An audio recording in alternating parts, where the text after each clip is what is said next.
Hey everyone, welcome to this very exciting discussion we're about to have with Dr. Stephen Herrmann. He is a Jungian analyst, an author, and I would call him a fellow like geek for soul for all things that have to do with what it actually means spiritually to inhabit uh, this land, being the United States. And he's written on Walt Whitman. He's written on Emily Dickinson. He's written a lot about Herman Melville, and we're going to dive into Moby Dick uh, today. And the my hope is that we get to find out some new insights about what it means to you know be connected to a land, a nation, a purpose as beautiful as ours. So with that, welcome, Dr. Herman. Thank you for being here. Thank you, Brandon. It's my pleasure to be here and to be talking today about one of my all-time favorite pieces of literature and the greatest American novel. I think many would agree, if not most. Oh, Moby absolutely. Dick. Um, Brandon has read my book, Spiritual Democracy, and the second part of that book deals with Melville and his trip to the South Seas, his early novels, but especially Moby Dick, which I'm going to be just covering a few points about as we get started. And I'm very interested to engage with Brandon about the meaning of all of this in light of his work, which I really highly regard because of his indomitable spirit to do everything he can to protect and preserve the sacred buffalo of the plains and of the US, the bison. So I want to begin with chapter 2 of Moby Dick. It's called The Carpet Bag, where Ishmael, the narrator of the novel, calls the launching port a queer sort of place, he says, that stood on a sharp, bleak corner where the tempestuous wind Euroclydon kept up a worse howling than ever it did in poor Paul's tossed craft. So what's he talking about here? Well, Euroclydon happens to be a cyclonic wind that blows tempestuously in the Mediterranean Ocean, usually in the autumn or in the winter time, which we're approaching now. It's mentioned in the book of Acts 27:14, the New Testament, as a strong gale from the Atlantic Gulf, which wrecked the Apostle Paul's ship on the coast of Malta while he was en route to Rome on his way to preach the good news about Jesus as the Messiah. Well, so here again in this piece is an image of shipwreck, okay? In relationship to a coming storm. So I want to talk a little bit today and get Brandon's feedback about this, about the coming storms of climate change that are currently threatening our globe. Yeah. In chapter 3 now, Ishmael describes what he sees when he enters the Spouter Inn. The Spouter Inn holds a image of chaos bewitched, he says. Ishmael continues. After he sees a painting of a long, limber, portentous black mass of something hovering in the center of the picture. And he says it's a black sea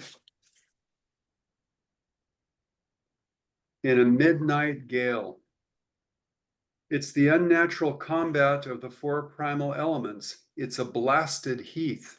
It's a hyperborean winter scene. It's the breaking up of the ice-bound stream of time. Then he says, the picture represents a Cape Horner in a great hurricane. Mm. Great hurricane. So what does that remind us of? You know, we recently had the second largest hurricane in recorded US history hit Florida. And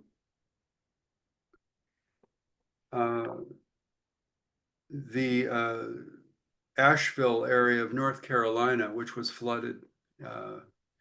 So how did this novel begin? Well, in Loomings, Ishmael gives his reasons for going to sea. And he says, grand contested election for the presidency of the United States, bloody battle with Afghanistan. So what does that remind us of? Chapter 9 now, it's called The Sermon. Melville recounts the story of Jonah and the whale from the Old Testament. Here we are confronted with a religious figure, Father Moppel. He's a preacher and he's speaking these weighty words in the sermon. And as he's speaking, the howling of the shrieking, slanting storm outside the chapel seemed to add new power to Father Moppel's voice during the deliverance of the sermon. When describing Jonah's sea storm, it seemed to Ishmael's mind that the preacher seemed to be tossed by a storm himself. His deep chest heaved with a groundswell, his tossed arms seemed the warring elements at work, and the thunders that rolled away from his swarthy brow and light leaping from his eye all made his simple hearers look on him with a quick fear that was strange to them. Again, storm, the four elements, earth, water, air, fire, are in turmoil in the American soul, as they are also today in the world soul due to increasing climate change. Chapter 10, A Bosom Friend. As the narrator pithily says, reading Queequeg's mind, Queequeg is a Polynesian harpooner in the narrative, it's a mutual joint stock world in all meridians. We cannibals must help these Christians. Where does the cannibals come from? Well, Melville jumped ship in the South Seas on the island of Nuka Hiva, and he was there for 8 days in South Pacific. And he became famous as a novel writer for, quote, living with the cannibals. It was a rumor that there was cannibalism on the island. So that's how he became famous. So you see how he brings this into the narrative, into the novel. But why is Queequeg so significant as a Polynesian harpooner? Well, the islands of Polynesia are threatened with submergence by the rising tides following the melting of the polar ice caps, permafrost, and increasing carbon emissions, right? Now, one more thing, Brandon. Elijah, he's the old prophet who warns Ishmael and Queequeg. He's a ragged sailor, and this stranger calls out to Ishmael. He says, stop. Points with his fingers. You haven't seen old thunder yet, have you? You haven't seen old thunder yet, have ye? He says ye, not ya, but ye. Who's old thunder? Replied Ishmael. Well, we'll hear more about old thunder momentarily. That's Captain Ahab. Now, in Midnight Forecastle, chapter 40, another interesting reference is made to the rising tides of climate change in the following lines by the Lascar sailor during a drunken scene on the deck. They're all drunk after their vow to hunt Moby Dick. By Brahma, boys, it'll be douse sail soon. The sky-born high-tide Ganges turned to wind. Thou showest thy black brow, Siva. Now, who's Siva? Okay, well, that's the god Shiva in Hindu mythology, right? His first incarnation before Shiva was Vishnu, who disguised himself in the body of a whale and dove down to rescue the Vedas from a demon that had took the Vedas. So Vishnu, Shiva, and Brahma form the Hindu Trinity to complement our Trinity, and they will turn the Ganges, the great river of Calcutta into a great windstorm that will churn the milky ocean white and lead to unimaginable destruction. Okay. Now, chapter 48, first lowering. The action of the tragic drama begins to heat up as, just like our warming of our oceans. Queequeg the Polynesian holds a, quote, imbecile candle in the heart of that almighty formlessness, in the dark shadows of the night. There then he sat, says Ishmael, the sign and symbol of a man without faith, hopelessly holding up hope in the midst of despair. How many Democrats out there holding up hope in the midst of despair right now, with Donald Trump at the helm right now, Hmm. at the steering the wheel of the ship of democracy on the seas, the very rough seas that we're about to go over. Chapter Yeah. 60. Now we enter storm again. Ishmael declares, as the profound calm which only apparently precedes the prophecies of the storm, is perhaps more awful than the storm itself.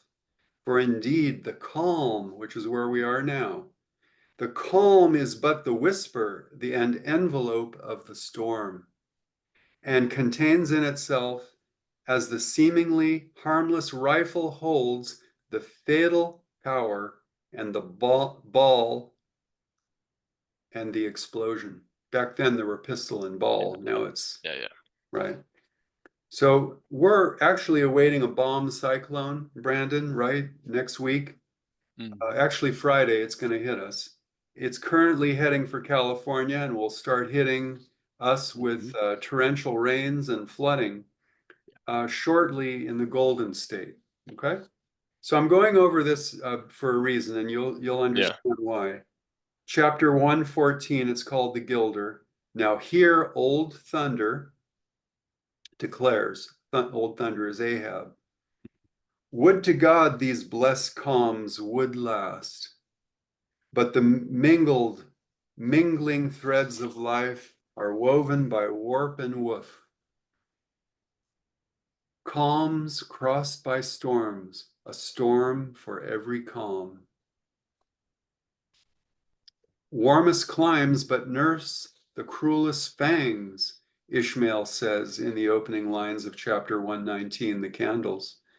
The tiger of Bengal crouches in spiced groves of ceaseless verdure, skies the most effulgent, but basket the deadliest thunders. Gorgeous Cuba knows tornadoes that never swept northern islands. So too it is that in these resplendent Japanese seas, the mariner encounters the direst of all storms, the typhoon. It will sometimes burst out from the cloudless sky like an exploding bomb upon a dazed and sleeping town. Okay, finally now, this is the last quote here, Brandon, before we get into a brief dialogue here. And then we're going to go into the buffalo symbolism. As lightning, storm, and thunder peals overhead of the ship, Ahab announces himself as Old Thunder as he gropes his way on his whalebone leg, ivory stump of a jaw of a whalebone, Hmm. carved out of a whalebone, along the bulwarks to find his pivot hole before the final chase begins. In the end, concentric circles form in the Pacific Sea currents, and the lone boat is swallowed up in the heart of the sea, spinning, animate and inanimate, all around and round in the vortex, until the smallest chip of the Pequod that was named after the Pequot tribes of India, Hmm. Native Americans who were decimated Hmm. on the East Coast, is carried out of sight. This too is a hurricane warning, typhoon warning, or storm warning, the swirling eye of a spinning whirlpool that swallows up men like the whale did Jonah. So that's what I wrote for the first part of our interaction here about Moby Dick and spiritual democracy. So what do you Yeah. think about all this? I'm curious what's on your mind. Well, I mean, they're I don't even want to say parallels, 'cause it's almost like a prophecy, Yeah. in a sense. And that's something like, in your book, you alluded a little bit to climate change, but it wasn't central to the Yeah. book. But it's Oh, like, oh, okay, we have got numerous existential threats. Climate change being the big kahuna, the big one, yeah. and then all the um, means in which we can deal with them are mute, because we've got essentially inmates running the asylum. And God, I wish um, Melville wasn't so right about this. Mm, Um, mm, but my curiosities, and like, reading the book and reading your book, always draw me towards Queequeg, this mm. this character who is so animate, like just so inclusive of like his queerness, his straightness, his masculine, feminine, Yeah. his paganism, his cannibalism, his is Islam. I mean, like all the things, um, and juxtaposed with this other kind of prevailing, sense of whiteness that we have in this country. And so, like, when you were sharing about Queequeg holding that, would you call it? It's like baby candle or infant candle. Yeah, yeah, the ebony idol of Queequeg from Africa. It's an Yeah. African idol. Uh, Hmm. yeah, and you're right, Brandon, about the multiculturalism, multi-ethnic, uh, really transnational uh, Hmm. symbolism of Queequeg, and that's what's threatened right now. Is this multi-spiritual democracy that has a potential for having a spreading effect.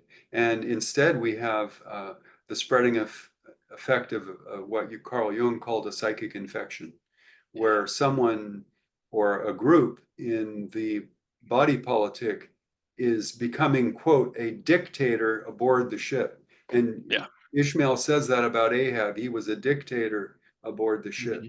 So there's a real danger of dictatorship as a result of the inflation in our nation from the economic level of democracy, right? There's the Hmm. political level, as Whitman postulated in 1871, Hmm. democratic vistas. There's the political level, putting down on record the Constitution and the rights, religious liberty being very central to that, the First Amendment, not the Second Amendment, okay, Hmm. with all of the explosions that Melville's talking about. There's a bomb cyclone that would make our nature is far superior to even the nuclear weapons we have. Hmm. So Melville's right that nature's God will prevail over all this. Question is, will the human race survive climate change?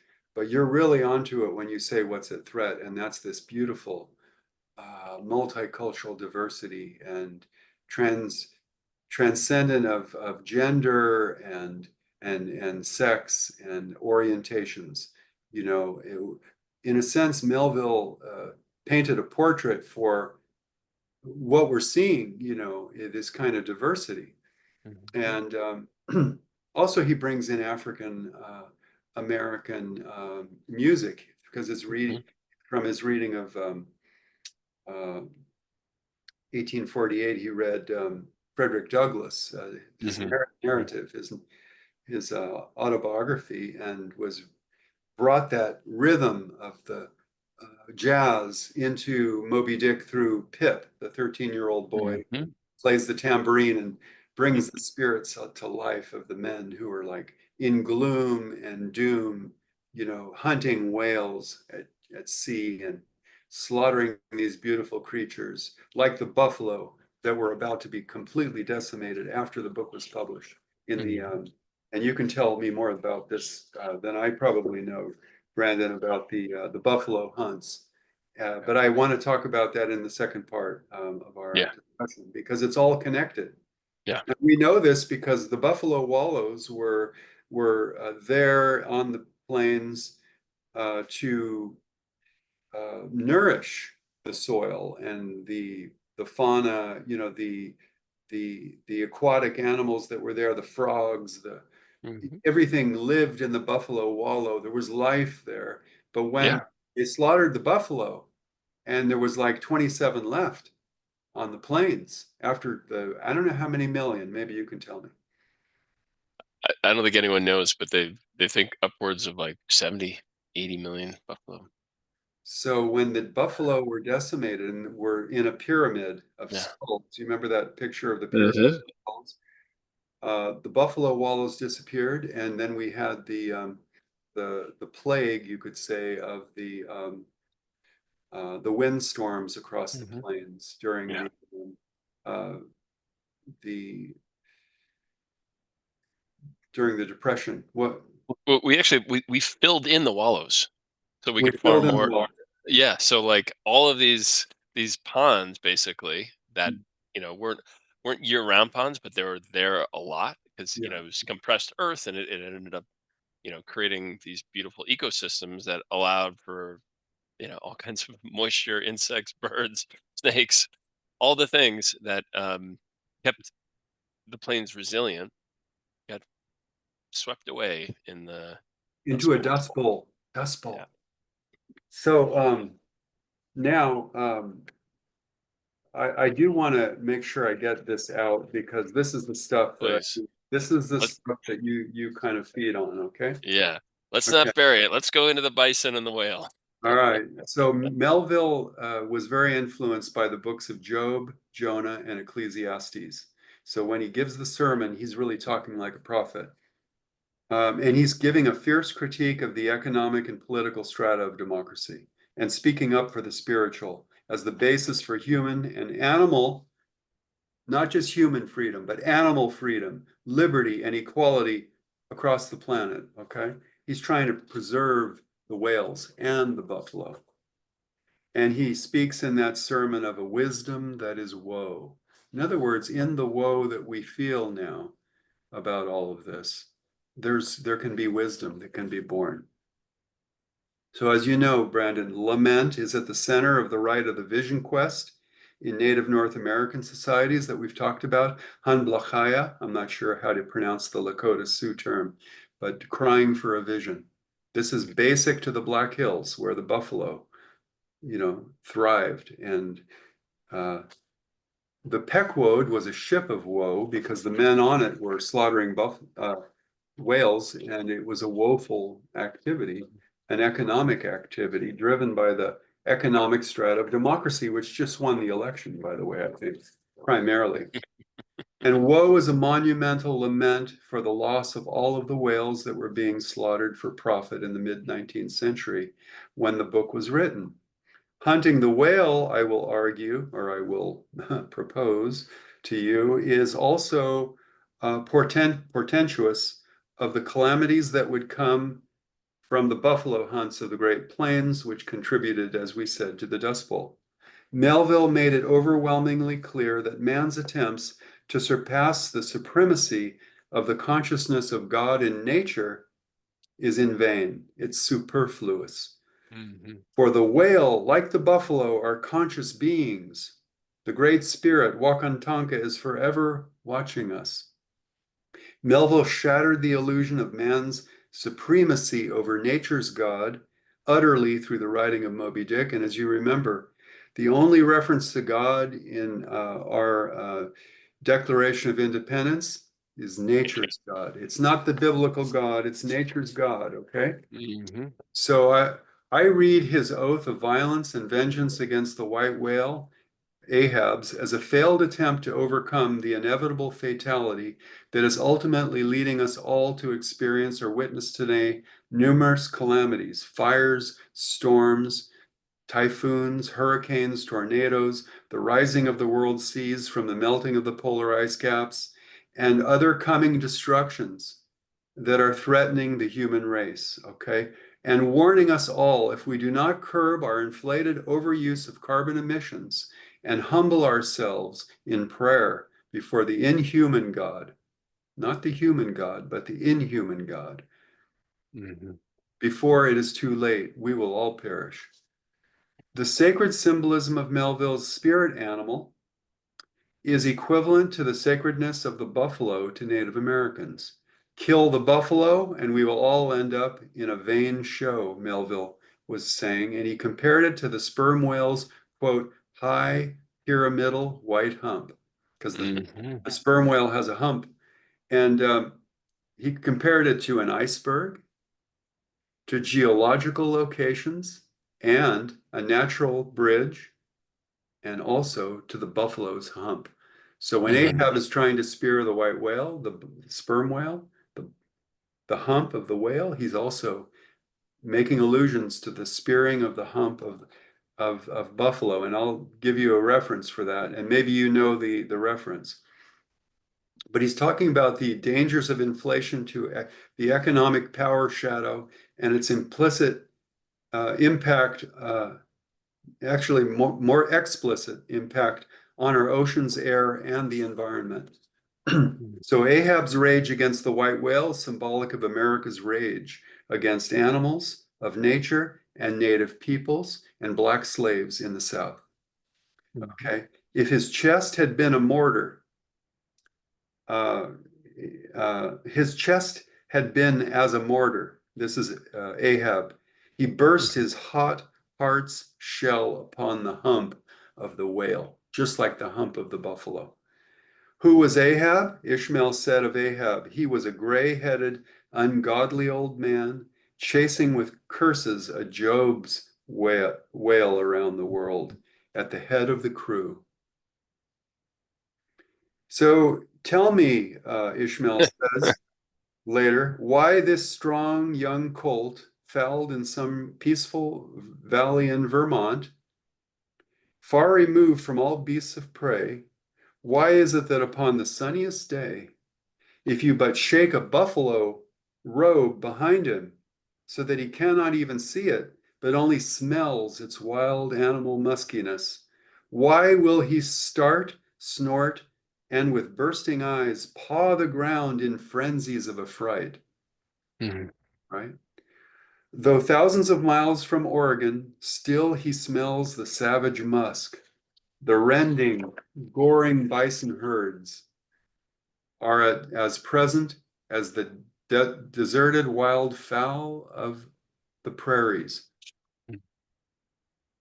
The whale buffalo analogies continue to mount throughout the narrative. During the first lowering, Starbuck, one of the captain, not the captain, but the well, Like first mate. first mate, Yeah. and we also get Starbuck coffee, right, from Starbuck, I think. Hmm. Whispers, "That's his hump. There, there, give it to him." The sperm whale's hump and the whale's hump are analogous. In the town host story, Steelkilt says ominously, "I told him not to prick the buffalo."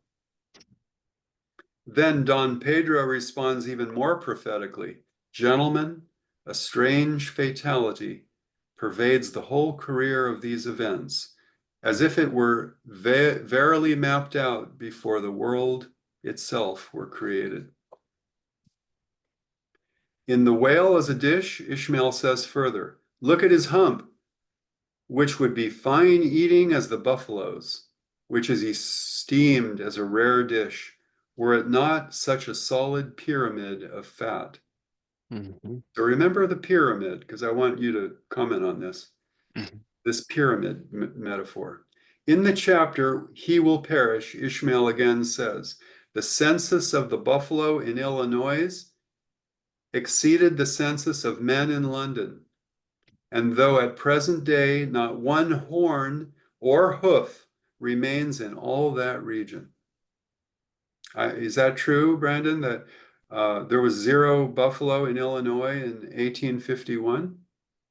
I don't know about 1851, but I know that in the bulk of the slaughter happened after the Civil War. Right, Um, right. But it'd be interesting to yeah. research if that's a Hmm. fact. If Yeah. Illinois was one of the first states to become where it was extinct. Yeah. Now, finally, in chapter 133, the chase, first day, Ahab called out with a stout shout. There she blows, there she blows, a hump like a snow hill. It's Moby Dick. Mm. Now, all of these references to the whale's hump and the buffalo's hump being equals suggests that the white whale and the buffalo are synonyms for the god in nature. In the early 1800, there were, you were right, 50 to 60 million bison.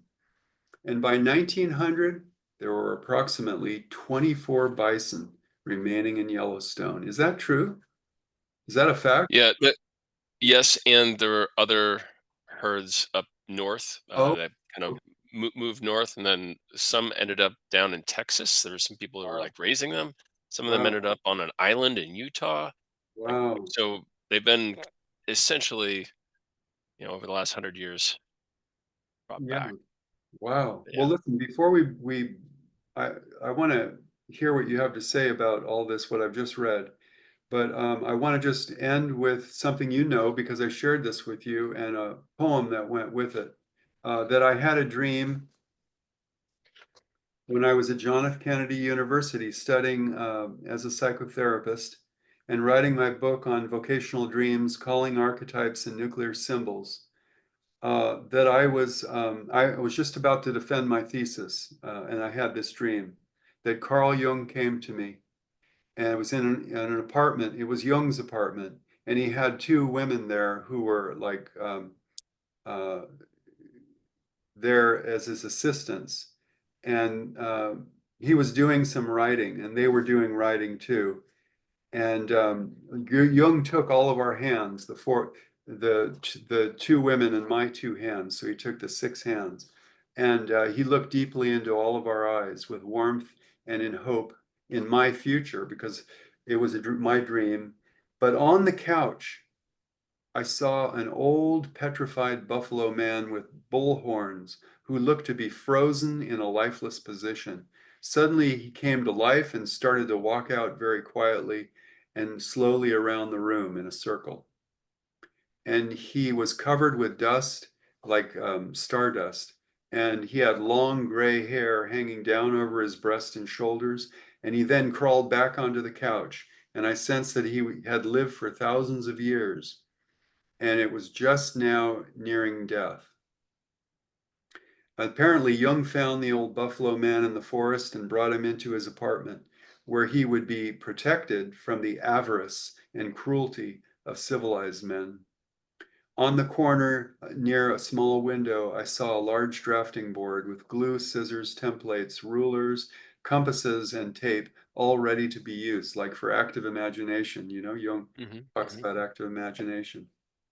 Well, I don't have to go into the interpretation of the dream. I think it's pretty transparent that Hmm. this buffalo spirit. Uh, I later saw a picture in Joseph Campbell's book, The Mythic Image, of the leader of the Mandan Buffalo Bull Society, um, and that's exactly the look of that figure on the couch. So, in a sense, my whole career as a Jungian was launched by that dream. And it had a lot to do with preserving the rights of vision, the vision quest, which, as you know, was central to the Black Hills, and that's why Custer went in, because there was gold, right? And that's really what I think was the catalyst. Well, by then, well, first of all, the pyramidal white, I just want to say the pyramid. You remember that photograph, Brandon, of the Yeah. pyramid skulls? It's the I think, most famous picture of the tragedy of the Yeah. buffalo hunts. So anyway, I wanted to just lay that out for you and let you kind of wax eloquently as you do about what you're feeling and thinking about all this. um, First of all, thank you for sharing your brilliance, your latest thinking on or feeling, intuiting on bison and um, whale and nature's god and our nation's psyche. Um, from Stephen Ranello's book, American Buffalo, um, he talks quite a lot about that pyramidal um, structure, um, and that, and it was taken up in Detroit, if memory serves, where they after they had exterminated all the bison, and they exterminated them like with just complete total abandon, like and so much so that a lot of the folks who did it like couldn't do it anymore. Like despite it being super lucrative, they're like, I can't do this. This is wrong. Mhm, mhm. Of course, there wasn't like a big activist community around preserving the bison at that point, so they just kind of went on to do other things. But after they had exterminated what they thought was most of them or all of them, and they had begun farming where the bison used to be, they realized they couldn't grow anything there and they needed fertilizer. So they started harvesting the bones and shipping them up to Detroit to turn the bones into fertilizer. So not just their blood, but the bones are all across the nation. Wow. Wow, I didn't know It, that. yeah, and this very like ritualistic, like I'll just call Mm, it like ceremony of evil. Like we exterminated this central wow, symbol wow. of Native American sustenance, of nature's God, and that wasn't enough. We had to pick the bones, like sending poor people out to the middle of nowhere to pick all these bones, put them on trains, get them to Detroit, have them ground up, and then sent back Mm, so we could have wheat, feed essentially just like feed people who are working in factories on the east and looking for silver and gold in the west. And you think about going back to the kind of Black Hills and Custer, um, like the metaphor so rich of just this like white supremacist, blonde golden hair. hair, golden hair, and he's like going to go get the gold. Right. Very similar to what Trump said Mm, vis-a-vis RFK. He's like, I RFK can do everything else. I just give me the gold, give me the oil, give me the like same thing. I mean, I'm sorry, I'm laughing. It's no, no, no, tragic no, because no, we're about to, it's shoot. Yeah, we're looking palpable. at You yeah, can feel it, you can touch it. Yeah. yeah, and so this place, the Black Hills. I mean, a whole land is sacred, but the Black Hills are like deeply sacred to the Ogala, to the Lakota Sioux, and Ahasapa, yeah, and the gold that we wanted wasn't the real gold; it was the fool's gold. I mean, right? obviously, yes, No, no, AU, no, you're the actual gold, absolutely but right. like we're fighting this proxy spiritual war to get the thing when it wasn't the thing. The thing is still there. Spiritual gold is spiritual Yeah, democracy. That's what they yeah, got wrong. yeah. That's what they got wrong, And and that please yeah. continue. I'm sorry I interrupted you. Go ahead. No, so No, I want to hear the rest of your thoughts about the whale's hump and the buffalo hump. yeah. Well, the um, let me just say more broadly about your book, Spiritual Democracy, and how you have pulled forth Whitman and Melville's understanding of what it means to be ensouled as an individual and Mhm, also as part of this collective that uh, exists within the providence of nature's God and has a task. Despite our multiple follies and tragedies and genocides, specieside, and all that, we have a task. Um, and that we need that spirit layer. We can't just have the idea in the political economy. We have to have the faith. mhm, And mhm. it's my conviction that the bison has come to us in this dark hour. Like Yeah, we yeah, signed into law that Bison National Legacy Act saying this is our yeah, symbol. yeah. Same year Trump was elected. So here Wow. we have, essentially the whale and Ahab co-arising. We have the bison and the eagle. We've got Mm, this kind of yeah, insane yeah, like extractive harvest dominate exploit thing yeah, happening, yeah. and we also have this other thing happening, and Yeah, that's yeah, why your and, work is so we critical. have Save the Redwoods League, and we have the Condor, project that started in San Diego Zoo. Yeah. There was like 23, condors, 27 buffalo and 23 condors left. We've been Right. preserving these species. So Yeah. you mentioned faith. Well, that's what the Melville called providence. Faith in action. Amen. So can I geek out a little bit on Yeah, the geek out. bison hump and the sperm Yeah, yeah. whales? What do they call it? It's like a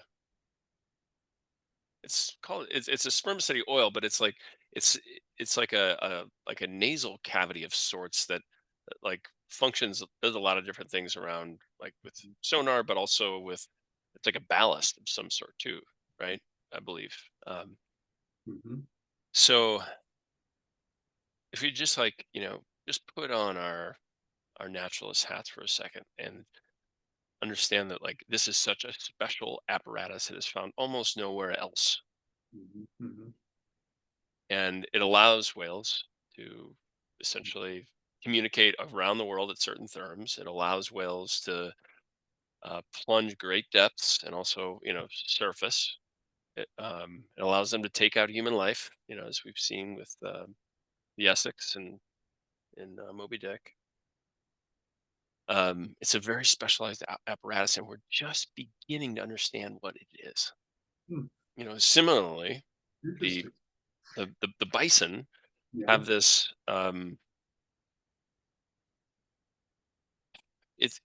Seemingly illimitable ability to adapt, and it's part of their skull and the hump, right? Like hump, obviously, gives them, like, ramming mhm, power, but it's, connected to this giant neck and nasal cavity. Like, they can regulate their temperature, their heart rate in ways that no other land mammal can. They can mhm. be in places that are like -35, like right now, and got folks, we got bison in Yosemite that are, like, literally, like, in ice, like having a field day, digging up the snow, eating the grass underneath. And then they can also be down as far south as Mexico, being in 114-degree heat. Really? Yeah. So we're, like I said, we're just beginning to understand how special these animals are and how they have evolved to essentially be the Ubermensch, the Uber animal of the nation. Mhm, They can survive anywhere, provided we don't mow them down mhm. mercilessly. Yeah. Um, and so, in a sense, yes, on the spiritual side, both deserve our reverence and curiosity and awe, but just on the purely physical plane, like, we're just beginning to understand how special and unique these two Brandon, ever since animals I was are. a child, ever Yeah. since I was a child, I used to go to the candy store, the drugstore with my friend who was half Native American, half Filipino, and he was from the Apache tribe of Arizona. His father was from the Maricopa area. We used to go to that store, and I would trade my Jefferson nickels for a buffalo head nickel. Those were special to me. Those were sacred. I cherished those, and I had a whole collection of those buffalo head nickels. I didn't know why, but I think even a child understands what we're talking about. The sacredness of this animal. Yeah, absolutely. A kind of similar experience myself, going out west. I, grew up in Chicago. When I was out west with my maternal grandmother, through the Black Hills, through the Badlands, Wow, into Montana, down really? through Wyoming, and yeah, when I first saw my first herd in Yellowstone, I was like, Wow. "That's something different." And, Yeah. obviously, going through Cody, Wyoming, and all the places where they glorified the massacres and um, yeah, it was electrifying. Like, Mhm. and I, like, not in the way that, like, going to the East Coast, Mhm. it didn't do much for me, but Ah, going to where the buffalo yeah. thrived, like, yeah, similar. I was in California, so I never saw the Dakotas, but I went there in spirit. Yeah. Those nickels, in my pocket. I used to rub them for good luck. Hmm. So, Stephen, I'm curious. We're on a precipice. I mean, theoretically, we've always been on one, but Mhm. feels especially prescient as Mhm. we begin to prepare for our nation's 250th birthday. It'll be presided over, theoretically, assuming all goes to plan, by the Trump administration, the second one. Wow. Uh, Wow. I didn't realize that. yeah, yeah. And so, in Mm. some in some sense, we have this, like, Wow. economic cabal, Yeah. tech techno technocratic, mixed with white nationalism and you know Handmaid's Tale crap, like, happening, like, on the surface, like, all this huge storm of folks who are saying they want to kill the government and strip out social services and the VA and, like, the Department of Education, just like rip up all of civil society, just rip it up. And then we also have these other tools. We've got Vision Quest, we've got parts work, Jungian analysis. We have all these other things that can bring us back into Right. wholeness to Yeah. integrate our shadows, our parts. Like, where should we? Because folks who are going to see this are going to be across the socioeconomic spectrum. They're going to be young, old, white, black, you name it. Like, where should we be putting our attention over the next few Oh, years? that's a really great question. I think we should be putting our attention on nature and doing what we can to contribute to um, antidotes, finding ways like your organization to create a kind of psychic antibody, is what the way I call it, Mm, against the infection that is currently making our nation sick. And so it has to start with individuals. It has to start with you and me and with those that we can speak to and hopefully have an influence on, one person at a time. That's what Carl Jung said, that he was most interested in helping the individual individuate, become a whole human being in all of our biological, social, and spiritual aspects. And that means being instinctually rooted, instinctually connected to the ground. The buffalo wallow. Hopefully, they'll be coming back soon. Um, to be connected to what matters, because a lot of what we're hearing in the news doesn't matter that much, really, mhm, uh, in the big picture. I'm very optimistic. As you know, spiritual democracy is an ideal, but it's an ideal that I think we can make happen. And look, this is a 4-year term. After that, hopefully, we'll be done with this dark passage in our history. yeah. It will continue to hound us because of what we can foresee is going to come, which is uh, more global warming with all the drilling he wants to do. And remember, the whale was the primary source of oil on the East Coast and throughout the world. The the sperm whale provided oil for the candles that lit the churches of New England. So, in a way, it was spiritually uh, preservative of the Puritan, what the Puritans brought. But it's not the spiritual gold you were talking about that Custer couldn't find in the Black Hills. It's not the economic level of democracy that's going to ultimately uh, preserve us and our integrity. It has to be something spiritual. And it's what Black Elk in the book, The Sacred Pipe, called first peace. You talked about the peace that needs to happen within individuals through some kind of inner development, whether it's going on a vision quest or going to see a Jungian analyst or joining your organization or joining Greenpeace or supporting the Sioux who are fighting against the um, uh, the pipeline. that Mhm. wants to go through their country. Yeah. Something has to change. And I think the change has to start with individuals. I think Jung was right about that. Um, we think because there was a majority, and they're even questioning it now, a majority uh, vote for the popular vote that Trump had this great victory, but it really was closer than they're saying, and I'm hopeful that part of and even those who voted for him, I think there are many people who are Republicans who share common values with us. And Oh, absolutely. and Yeah. so it's not helpful to demonize and project the shadow outward. It's Yeah. important to find out, well, what is our individual shadow? And to work on the shadow. This is very important in spiritual democracy, that we have to begin with individual work on our own selfishness, our own greed, because we all have an Ahab in us.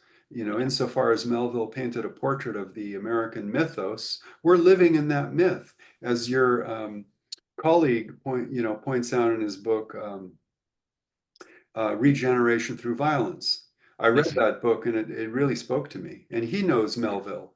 He Mhm. knows Moby Dick. You had him on your show. Are you talking about Reggie Richard Mara's? Slotkin, Richard Oh Slotkin. yeah, Richard Slotkin. Yeah, yeah, yeah, He was a great writer, great yeah. book. I read it. Hats off to him um, for that. No, I think it's going to take organizing. So you're right about your having an organization like you have, but it means that it has to start with first the individual becoming more organized, as Jung says, than the organizations themselves that are causing the problem. The at the state level and at the government level, the national level. We have to become more organized as individuals and as groups. Now, I think it's small groups, and they have to begin in what Marie-Louise von Franz called soul societies. This is Mhm. the Buffalo Soul Society, Yeah. that you're carrying. Okay, Mhm. this is a soul society, and this is what's going to eventually tip the scales in the other direction. Look, we're California, okay? We're not going to secede from the nation, I don't think, unless Gavin Newsom really pushes for it, but I doubt it. We're the wealthiest economy in the nation. And so I'm very hopeful that California is going to make some kind of contribution to the larger movement of spiritual democracy across the nation. And you're a part of that. And I honor you for that and appreciate you. And I've enjoyed our conversations at Pete's and learning about you through your book. And uh, I think it's a wonderful book. And I know you're writing another one. So Mhm. you just keep writing. I think writing is a channel. Writing is a Absolutely. vehicle to change consciousness. So it's really about the individual as a vehicle for consciousness. We have to do what we can to raise consciousness around issues that really do matter. That's Absolutely. And I I love how you held both the individual journey towards integration, becoming whole ourselves, like developing a ego soul marriage so that we can be whole sovereign adults to govern, uh, and also that it takes a village. Like we need these soul societies. And it takes the Uh, sovereignty of the buffalo. The yeah. Buffalo Society, the Buffalo Bull Society I talked about, Hmm. those societies are real. I mean, they exist in eternal time. There are still those societies we can tap into through dreams, through visions, like my dream. We all need to find what our individual vision is, and like you have, to found an organization like this. So people it creates a spreading effect, you see. This is how change happens. And so, so yeah, I like that word sovereignty. of the individual in relationship to the group. But then there are organizations in which there is this kind of sovereignty, and those organizations themselves, like you're saying, can you repeat again what just happened with the Preservation Act of to protect the buffalo? I wasn't aware of that. Simultaneously with Trump's. Yeah, well, this was in 2016, so Oh, same year that oh, Trump okay, wins. 2016. Yeah, Mm, and then in I believe April was the National Bison Legacy Act that established the bison as our national mammal. got it. I should have remembered that from your book. Yeah. Yeah. So yeah, we have this symbol that is Mm-hmm. regenerative, it's inclusive, that is full of mystery, awe, great power, um, and it lives within all of us Yeah. if we tune into it. Mm-hmm. So we do have to move to a close, but I want to just show everyone this is the book Steve, that Stephen wrote, Spiritual Democracy. It is amazing. Uh, it is so well constructed. It takes us into all the different I'll call it like dualities and dichotomies of our nation, at the individual level, political level, societal level, and yeah, begins to reconcile these opposites. That Mm-hmm. is, in my judgment, the spirit layer for Mm-hmm. what it means to inhabit a multiracial democracy. So Mm-hmm. please check out his book, and you can go to his website, which I believe is stephenherman.com, correct? Mhm, And yes. I'll put all that in the notes in the video as well. Stephen, thank you so much for your time and for your work in the world. I look forward to our next conversation. Probably happen soon. Um, and yeah, Thank you, thank you for Brandon. sharing with us your heart and your questions and your scholarship. You're welcome. My pleasure. It's been a pleasure, and thank you so much for your work. It's very important work, and it's wonderful having someone here so close in Walnut Creek, Mhm. where I grew up, doing that work. So that's where I went to high school. So thank you, Brandon. Great. We'll be in touch. Thank you. Okay. You got it. All Bye. right. Bye.